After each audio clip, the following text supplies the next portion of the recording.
and apps and AI. But what is it about the way people do these jobs that makes them uniquely human? So they use a number of things that would be particularly difficult for a machine to replicate. One of my favorites was the spontaneity of the interaction. What happens when two humans get together is not entirely predictable. And responding to the opportunities that arise spontaneously when two humans get together, that is part of the work that practitioners told me about. Another is making mistakes.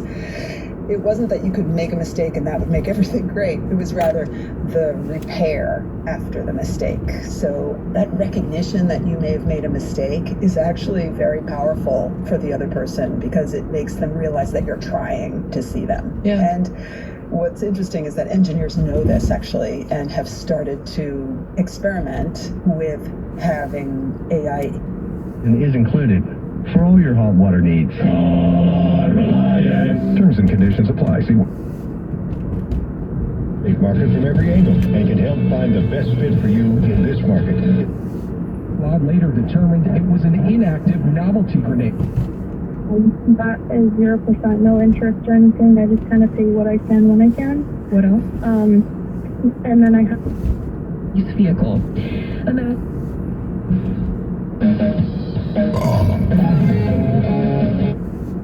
News meteorologist Samara Theodore says there are growing concerns the blaze could move farther north. The fire threat is still in place again today, stretching from Lubbock all the way to Pierre out to Des Moines and Kansas City. They could see wind gusts as high as 50 miles per hour. The fire has killed at least 2 people and destroyed hundreds of structures. It's the largest wildfire in Texas history. The Iditarod sled dog race is underway in Alaska. 38 mushers and their sled dogs setting off in a 1,000-mile-long race across the unforgiving and treacherous terrain of the Alaska wilderness. This is Amanda Otto's second time competing. Her first was in 2022. I've got a really great group of dogs, like Fossil here. Him and his 2-year-old littermates are going to be going with me, and then I've got a decent mix of veterans as well, so it's a fun crew. Mushers will have to cross 2 mountain ranges in the frozen Yukon River before reaching Nome, Alaska, near the Bering Strait. Mark Remillard, ABC News. Just a little bit more and then it warms up. Your weather forecast on the way. I'm Nicole Healy, Global News Radio, 880 Edmonton. It's time to not only look great, but more importantly, feel great. With a visit to Modern Measure, Edmonton's leading provider of made-to-measure clothing. Modern Measure, in the heart of Edmonton's Ice District and at mdrnmeasure.com. Hi, I'm Scott Reeve of Cupboards Express. Hi, I'm Scott Reeve of Cupboards Express. Hi, I'm Scott Reeve of Cupboards Express. Hey, I'm Scott Reeve of Cupboards Express. We work hard to empower our entire team to act like owners and provide the best and quickest customer service in the industry. Kitchen renovations can be stressful and difficult, but our commitment to awesome service will smooth the way. Made right here in Alberta since 1958 by the men and women of your community. Cupboards Express.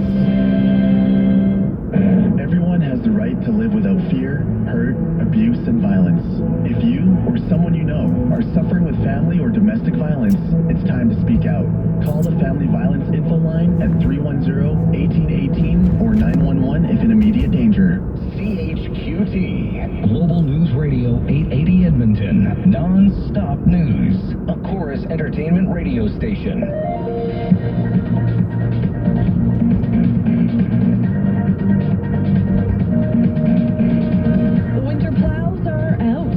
Alberta's police watchdog is investigating if the officer's actions were justified.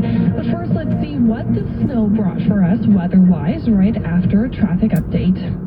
From the Global One Traffic Center, I'm Justin Durbin. Some work to watch out for this weekend as you make your way out and about on the White Mud. We have work that continues at the Rainbow Valley Bridge. The westbound bridge deck has been blocked off. Traffic getting through, sharing the eastbound bridge deck, so it is 2 lanes in both directions, and the speed limit is down through there. We also have lane closures on the exit from Twilliger Drive northbound to go onto the White Mud both east and west, and watch for work that continues on the White Mud at the east leg of the Henday. Eastbound traffic at the overpass down to a single lane, stay left. Edmonton is home, but Kelowna can be your second home. Win an Okanagan vacation condo with Full House Lottery's Early Bird. Don't miss it. Tickets at fullhouse.ca. Play responsibly. 18+. With your Global News Radio weather forecast, I'm James Dunn. Alberta is starting to come out of some gloomy weather the last few days. We just need to bundle up a bit more to start next week. Today heading up to a high of minus 14, a mix of sun and cloud with a light breeze putting the wind chill at minus 25, as well a 30% chance of flurries, but that's the only sign we'll see any chance of snow for the next while. Partly cloudy tonight and a low of minus 24, wind chill tanking the temperature even further to minus 34 overnight, so do be prepared if you are going out to the Oilers game tonight, for instance. Tomorrow, mix of sun and cloud once again and a high of minus 15, a low of minus 27 Monday night. Tuesday is when a quick warming trend starts for Edmonton and much of Alberta. High of minus 11 and cloudy, sunny from Wednesday through until Friday, and daytime highs reaching minus 7, plus 4 on Thursday, and 9 to end the work week on Friday. That's your updated weather forecast. I'm James Dunn. The news starts right now.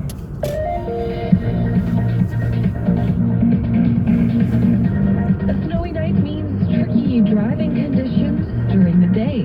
Thanks for tuning in. I'm Nicole Healy.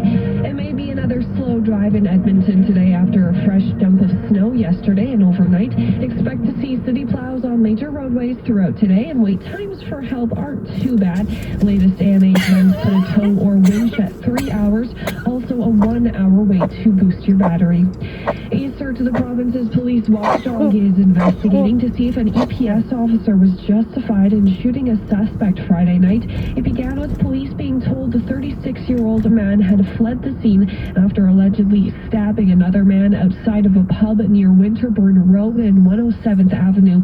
Police say a civilian vehicle ended up getting rammed by the truck after trying to follow it. A confrontation then took place when officers caught up with the truck near 98A Avenue and 178th Street, with one of them opening fire. The suspect ended up being taken to hospital with non-life-threatening injuries after being hit. The man he allegedly stabbed outside the bar is also expected to survive. EPS says no officers were hurt during the confrontation with the suspect. Provincial data says Edmonton had another record year of drug poisoning deaths. 608 people died last year, excluding December. That's more than 3 times higher than the figure back in 2019. One expert from the Canadian Mental Health Association says it's time to look at the people behind the numbers. Executive Director Jiri Puli Gandala tells 630 CHED's Courtney Theriault too many people refer their loved ones to clinical health professionals when mental health and addictions need a more personal approach. Resources are strained, but I think there's a bigger problem underneath all of this, and that's that the community side, the community supports that actually are the basis of recovery and healing and wellness have been largely ignored. Since January this year, emergency services have responded to 527 opioid-related events in Edmonton.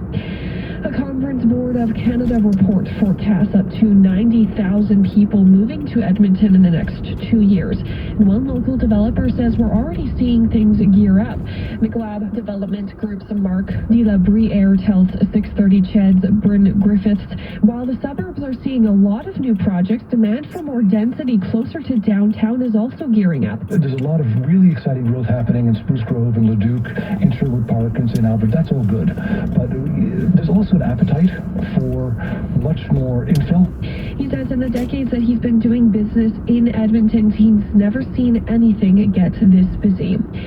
The first American shipment of food and aid for Palestinians in Gaza has been airdropped into the territory by military cargo planes. Reporter Tom Sufi-Barij says Saturday's airdrop circumvents an aid delivery system that has been hobbled by logistical issues and the fighting inside of Gaza. Israel insisting it is working to get more aid into Gaza, but adding it wants to keep supplies away from Hamas. And a top Israeli official telling me there is still no breakthrough in those negotiations to get a ceasefire and the release of more hostages. Mediators hope to broker a ceasefire before the Muslim holy month of Ramadan begins next week. An Israeli cabinet minister's trip to Washington has angered the Prime Minister, Benjamin Netanyahu. Rika Ann Garcia has more. Benny Gantz is a political rival who joined Netanyahu's government in the early days of the war. His trip comes as Israel is in deep disagreements with President Biden over Gaza's reconstruction and future plans. Netanyahu's representative representative said that the trip was without authorization and that Netanyahu reminded Gantz that the country had just one prime minister. An Israeli official said that Gantz's visit aims to boost relations with Washington, support Israel's ground campaign, and seek the release of Israeli hostages in Gaza.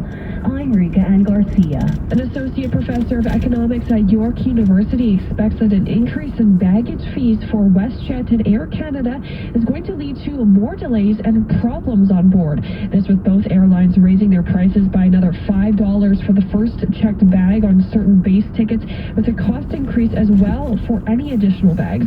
Fred Lazar tells Global News it will only lead to more people fighting for a spot in an overhead bin. Probably they should have charged the same amount for carry-ons because you probably have seen this as well, fights among passengers for the overhead space, and just the risks to the flight attendants in dealing with trying to stuff into bags or sort of offload them. And we've all seen the carry-on luggages get bigger and bigger over the years. Lazar says operating costs in Canada are the main problems for airlines, as we found out recently with the sudden demise of Calgary-based Lynx Air. An adoption event in both Edmonton and Calgary took place yesterday for the Alberta Animal Rescue Crew Society. During the event, 50% was taken off the adoption fees as animals looked for their forever homes. Currently, across the province, ARCS is caring for over 250 dogs and a large number of cats. Shelters continue to be at overcapacity. ARCS event coordinator Natasha Kulski says events like these are so important for groups like theirs in getting animals adopted and for awareness. They help raise awareness for ARCS, our animals in need, our animals in care. Let's say getting them out so we can make space for new animals coming in. It's never ending. She says the demand for intake animals right now is very high, and everything helps from adopting to volunteering. Not straws, sticks, or bricks. A new spot made from shipping containers is opening up near White Ave and Gateway Boulevard this spring. Station Park will feature small businesses, a 2-level food hall, and an outdoor patio for events. Epic Food and Drink CEO Jennifer Keith tells 630 CHED's Bryn Griffiths the space has been in development since 2019, and it's the first of its kind in Edmonton. It's been a long time coming, but I think that, it's